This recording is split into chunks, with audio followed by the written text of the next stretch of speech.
Welcome back, everyone, to Issues of Faith. Glad you are with us. We are talking with Reverend Carlos Uroza. He is the pastor at Woodbine United Methodist Church, joining us in person. It's great. And I want to talk about Woodbine. So you've been at this church how long now? I've been serving in this neighborhood for over 11 years now. And so how has Woodbine changed? I mean, what was it when you arrived, and what is Woodbine now? So my connection with Woodbine goes before I started pastoring there, because in my journey when I moved here to America in 2002, there were those times in which I would get homesick. And my American family, sometimes they will bring me to La Hacienda Mexican restaurant. Next door they had a grocery store, and now today it's interesting because this store is next door to the church where I'm serving. And so I remember just seeing this place as just Nolensville Road being a place that celebrates a lot of cultural heritage from different parts of the world. It's just a very multi-ethnic, multicultural community. I'm sure that was different back in the day. And for those who are for the members of Woodbine, they got to see a different neighborhood growing up.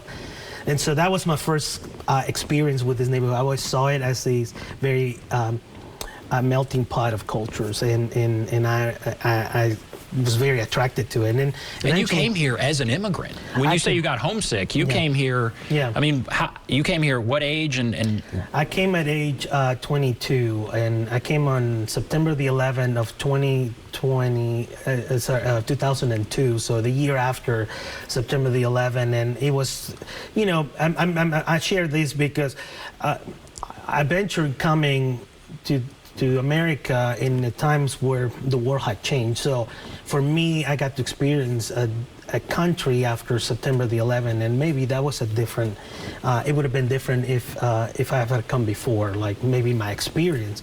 But when I came here, I got to see I got to see how the neighborhood, especially now Woodbine, is changing. When I came as a migrant and as an immigrant, I came and started serving in Murfreesboro, our first Methodist church, and Murfreesboro is a different. The culture around the community is a lot of different of what maybe Woodbine looks today. So eventually, when I had the opportunity, was called to serve in this neighborhood. I've seen in the past 11 years how also the neighborhood continues to change, and while we had a strong Hispanic population, now we get to see that there's a lot more, and now we get to see the return of maybe I would say more of an Anglo-American community that is moving back into the neighborhood. The neighborhood has changed. Like maybe you said in the article, back in 11 years ago, housing was perhaps more affordable, and today we get to see that not only where we are, but in all Nashville, neighborhoods are changing, and so we also need to, we are addressing some of those issues that comes with that. What are the challenges with that? Mm-hmm. You were there with a primarily Hispanic community, congregation. Now they're melding together. Mm-hmm. How hard is that, mm-hmm. and what are the challenges? Yeah, well, for us, our indicator for ministry, we always look at what the make of the local schools are, and for our elementary school and our middle school that are in our neighborhood, we realize that we have about over 60, sometimes even close to 70% are Hispanic and Latino. So that tells us that there's still a big work that we have to do, for a special ministry that we do with the Latino community and the Hispanic community. But in having said that, we started to see the trend of the changes. And so while I've been serving in a Hispanic population, and now with the Anglo congregation, we realized that we have to get ready to adapt to the next wave and change. And for us as a church, it's difficult to be a commuter church. For us, our call is to serve, as a church, our call to serve the community that is there. And so we need to be prepared. Back in the wonderful people of Woodbine United Methodist Church have been so faithful in the ministry that they have done, but for them, they were not like many communities, they were not prepared for the change that was coming, how the neighborhood changed. And it was hard for them to interact or to connect with the changing community. And so sometimes we get to be a little too harsh with congregations that maybe didn't engage the neighborhood for a while, but it was hard. I mean, America's changing, the communities were changing, and there's not a written way for them to know how to deal with those changes. And so today, our task has been is like we have to constantly stay on top. Like we always have to know what's happening, how the community is changing, and we need to be steps ahead, preparing for the next wave of people that are coming in, because most of our Hispanic congregants that we had when I began have moved to communities like Antioch or like Laverne, Smyrna, and so. But we still have to do ministry, and so we need to adapt. We need to change. Immigration, before COVID, immigration was one of the issues we talked about a lot, and it was getting very divisive. Yes. What's your message about immigration? Your mom still lives back in Mexico, right? Yeah. You're now a U.S. citizen, but you've been on the front lines of this whole immigration discussion. Yes. What is your message about immigration when you start talking about it to congregations? Yeah. Well, immigration is a very complex issue in which